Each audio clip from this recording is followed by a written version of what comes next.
In his response, former President Barack Obama blamed public officials for not putting stronger gun limits in place. Mr. Obama also said in a statement, quote, "We should soundly reject language coming out of the mouths of any of our leaders that normalizes racist sentiments." He did not mention President Trump by name. Former President Bill Clinton echoed the call for new gun laws. Ed O'Keefe is covering the road to 2020. Ed, as far as the Democratic candidates are concerned, what are they saying? Well, Dana, what aren't they saying? And they're saying it because there's strong national support for changes in gun laws like expanding background checks, and because polling shows that Democrats especially are always concerned about the issue of gun control. It's irresponsible that we don't take action. 2020 presidential candidates have been blanketing the airwaves since the shootings in Texas and Ohio. There's a better path that we can go down in this country.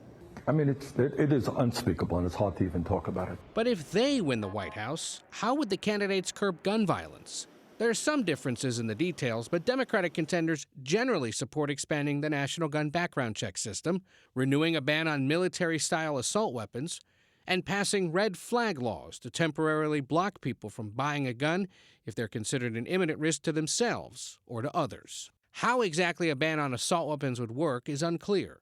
According to a 2018 report by the Bureau of Alcohol, Tobacco, Firearms, and Explosives, there are roughly 638,000 machine guns in circulation in the U.S., which includes assault rifles. Former Housing Secretary Julian Castro, former Congressman Beto O'Rourke, and former Vice President Joe Biden support a national assault weapons buyback program. We can, in fact, make a major effort to get them off the street and out of the possession of people.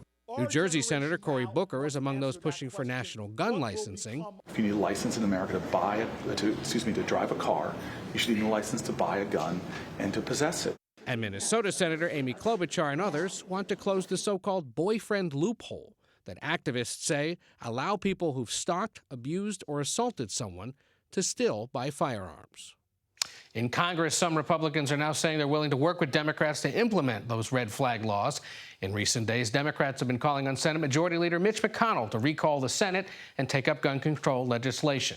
He isn't planning on doing that, but in a statement yesterday said Senate Republicans are, quote, prepared to do our part to engage in bipartisan discussions of potential solutions to help protect our communities without infringing on Americans' constitutional rights. All Jerika? right. Ed, thank you. Once again, we wait to see what happens.